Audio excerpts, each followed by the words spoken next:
হঠাৎ অনুভব করলে দেখা যায় কেউ কাউকে বেশি দিন মনে রাখে না। যার যতটুকু প্রয়োজন সে ততটুকুই মনে রাখে। প্রয়োজন ফুরালে যে একদিন আপন ছিল সেও অচেনা হয়ে যায়। সময়ের সঙ্গে সঙ্গে মানুষগুলো মুছে যায় চিরতরে। আসসালামু আলাইকুম। এই তো অনেক দিন পরে একটা বড় ভিডিও নিয়ে আপনাদের সামনে আসলাম। আশা করি আপনাদের ভালো লাগবে। আমার ছোট বোন ছোট্ট একটা বাড়ি করেছে, তো সেই বাড়িতে একটা ছোট্ট আয়োজন করা হয়েছে, বাড়িতে যাবে। তো সেখানে আমাদের যাওয়ার জন্য ইনভাইট করেছে। যদিও খুব কাজের চাপে আমরা যেতে চাইনি, যেতে পারবো না বলেছিলাম, কিন্তু বোন অনেক জোর করলো যে না, আসতেই হবে একদিনের জন্য হলেও। তাই কি আর করার, সকালে গেলাম, একদিনের জন্য রওনা হয়েছে। তো আমরা এই তো একসাথে রিক্সায় করে যাচ্ছিলাম। প্রচণ্ড রোদ ছিল। খাদিজা তো রোদের জন্য তাকাতেই পারছিল না ক্যামেরার দিকে, তারপরও খুব ভালো লাগছিল। বাইরের পরিবেশটা রোদ থাকলেও খুব ভালো লাগছিল। যেহেতু আমরা সবসময় বাড়ির ভিতরে থাকি, রোদটা আমাদের তেমন একটা দেখা হয় না। তো সেক্ষেত্রে সেদিন দুপুরে আমরা 12টার থেকে বের হয়েছিলাম। তো ভালোই লেগেছিল। আর আমাদের চারপাশের পরিবেশটা, সেই সাথে নীল আকাশ, সাদা মেঘ ভাসছিল।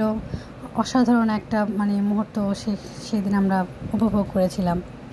তো চারপাশটা দেখে খুবই ভালো লেগেছিল। একটা মজার কথা হচ্ছে, মোহাম্মদ বলছিল যে আমরা বাড়ি যাব না, আমরা এই রাস্তা দিয়ে ঘোরাফেরা করব।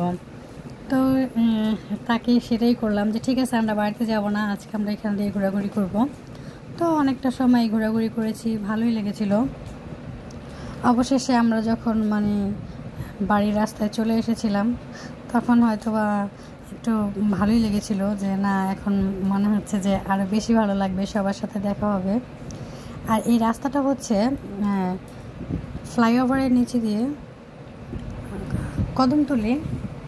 তো এখানে বিকেলে অনেক মানুষ ঘুরতে আসে। বিকেলবেলা গেলে দেখা যায় যে আরও অনেক মানুষ দেখা যায়, কিন্তু এখন তো দুপুর, সেক্ষেত্রে এখানে কোনো মানুষ নেই, শুধু গাড়ি চলাচল করছে। তারপরও খুব ভালো লেগেছিল। খাদিজা, মোহাম্মদ, তার বাবা, তারা সবাই খুব এক্সাইটেড। তো আমরা এই তো চলে এসেছি আমাদের বাড়ির, আমার মায়ের বাড়ির পাশেই তো আমার বোনের বাড়ি করেছে। তো এই তো একসাথে মার সাথেও দেখা হয়ে গেল, বোনের বাড়িতেও যাওয়া হচ্ছে। তো আমরা এই তো এখন বোনের বাড়িতে যাচ্ছি, তার বাড়ির রাস্তায়। তার বাড়ির আশেপাশে যে কাশফুলগুলো খুবই সুন্দর লাগছিল। এই যে আমার বোনের বাড়ি, ছোট্ট একটা বাড়ি করেছে। ছোট্টর মধ্যে আমার কাছে খুব ভালো লেগেছে। সামনে কিছু গাছ লাগিয়ে রেখেছে। নতুন বাড়ি, আস্তে আস্তে সব ঠিক হয়ে যাবে।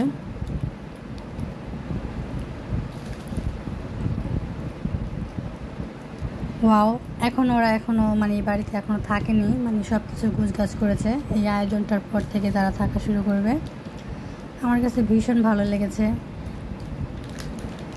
আমারও খুব ইচ্ছা যে এমন একটা বাড়ি করব। তো আল্লাহ যদি চায় তাহলে অবশ্যই একদিন হবে।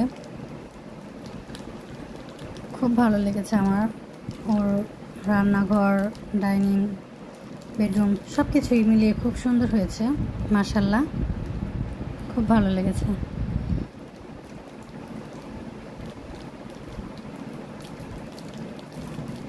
তো আমার ভিডিওটি যদি আপনাদের ভালো লেগে থাকে তাহলে অবশ্যই একটি লাইক, কমেন্ট করে যাবেন। আর আমার এই ভিডিওটি আপনাদের দেখানোর জন্য আপনারা অনেক কষ্ট করে আমার ভিডিওটা দেখেছেন, এজন্য আপনাদের অনেক অনেক ধন্যবাদ। সবার প্রতি অনেক অনেক ভালোবাসা ও শুভকামনা রইল। সবাই ভালো থাকবেন। ধন্যবাদ সবাইকে।